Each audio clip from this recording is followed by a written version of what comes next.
Guys రీసెంట్‌గా మన 'వెన్నెల కిషోర్' గారు, 'అనన్య నాగల్ల' వీళ్ళిద్దరూ లీడ్ యాక్టర్స్‌గా వచ్చిన 'శ్రీకాకుళం షెర్లాక్ హోమ్స్' అనే మూవీ అయితే థియేటర్స్‌లో రిలీజ్ అయింది కదా! అయితే నేను ఆ మూవీని జస్ట్ ఇప్పుడే చూసి రావడం అయితే జరిగిందండి. సో, ఈ వీడియోలో మనం ఏంటంటే అసలు ఆ మూవీ ఎలా ఉంది, ఏంటి అనేది డిస్కస్ చేద్దాం. ఓకేనా?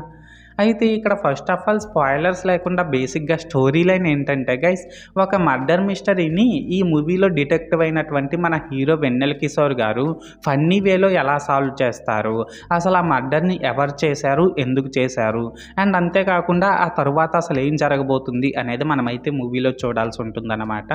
సో, మొత్తానికి అర్థమైంది కదా స్టోరీ లైన్ ఏంటి అనేది. అండ్ ఇప్పుడు ఈ మూవీలో ప్లస్ పాయింట్స్ ఏంటంటే గైస్, ఈ మూవీలో సెకండ్ హాఫ్ అయితే చాలా బాగుందండి.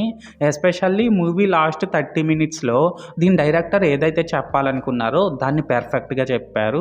ఇంకా ఈ సెకండ్ హాఫ్‌లో వచ్చే ఎమోషనల్ సీన్స్ కూడా చాలా బాగా వర్కౌట్ అయినాయన్నమాట. అలాగే ఒక ట్విస్ట్ కూడా పర్లేదు, ఇంట్రెస్టింగ్‌గా బానే ఉంది. అండ్ ఇందులో మెయిన్ లీడ్స్‌గా చేసిన అనన్య నాగల్ల, వెన్నెల కిషోర్ గారు వీళ్ళిద్దరూ కూడా ఎప్పట్లాగానే వాళ్ళ క్యారెక్టర్స్‌కి తగ్గట్టు డీసెంట్‌గానే పెర్ఫార్మ్ చేశారు.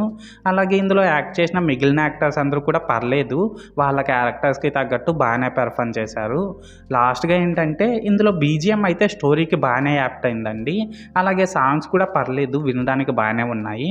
అండ్ ప్రొడక్షన్ వాల్యూస్ కూడా స్టోరీకి తగ్గట్టు డీసెంట్‌గానే ఉన్నాయి. సో, మొత్తానికి ప్లస్ పాయింట్స్ విషయానికి వచ్చినట్లయితే ఇదన్నమాట మ్యాటర్. అండ్ ఇప్పుడు ఈ మూవీలో నాకు కనిపించిన మైనస్ పాయింట్స్ ఏంటంటే గైస్, దీని డైరెక్టర్ ఏదైతే స్టోరీ ఎంచుకున్నాడో ఆ స్టోరీ అయితే పర్లేదు, బాగానే ఉన్నప్పటికీ కూడా దాని ఎగ్జిక్యూషన్ మాత్రం చాలా పూర్‌గా ఉందనే చెప్పాలి. దీనికి తోడు ఫస్ట్ హాఫ్ అంతా కూడా వచ్చిన సీనే మళ్ళీ మళ్ళీ వస్తూ చిరాకు తెప్పించేస్తుందన్నమాట. నిజంగా చెప్పుకోవాలనేసంటే ఆ ఫస్ట్ హాఫ్‌ని చూస్తున్నంతసేపు కూడా ఈ మూవీని థియేటర్‌లోనే కాదు ఓటీటీలో చూడడం కూడా పెద్ద హోలే కదరా బాబు అనే ఫీలింగ్ అయితే మనకు కంపల్సరీగా కలుగుతుంది. అండ్ మన 'వెన్నెల కిషోర్' గారు ఇందులో కామెడీని జనరేట్ చేయడానికి అయితే ట్రై చేశారు.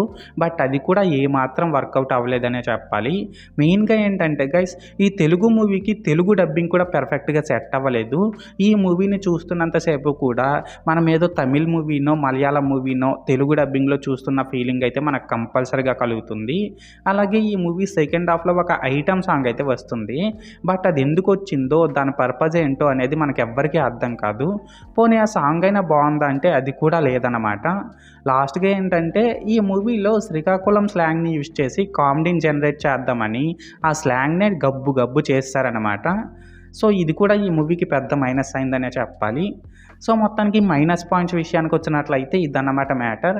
అయితే ఇక్కడ ఓవరాల్‌గా ఏంటంటే గైస్, ఈ 'శ్రీకాకుళం షెర్లాక్ హోమ్స్' మూవీ బాగుందా, బాలేదనేసి అంటే నాకైతే నచ్చలేదండి. అండ్ నేను ఈ మూవీకి 5కి 2 రేటింగ్ ఇస్తున్నా. సో, మీరు కూడా ఒకవేళ ముందే ఈ మూవీని చూసినట్లయితే మీరు దీనికి ఎంత రేటింగ్ ఇస్తారో అది కామెంట్ సెక్షన్‌లో చెప్పేయండి. ఓకేనా? This is Lokesh signing out. జై హింద్.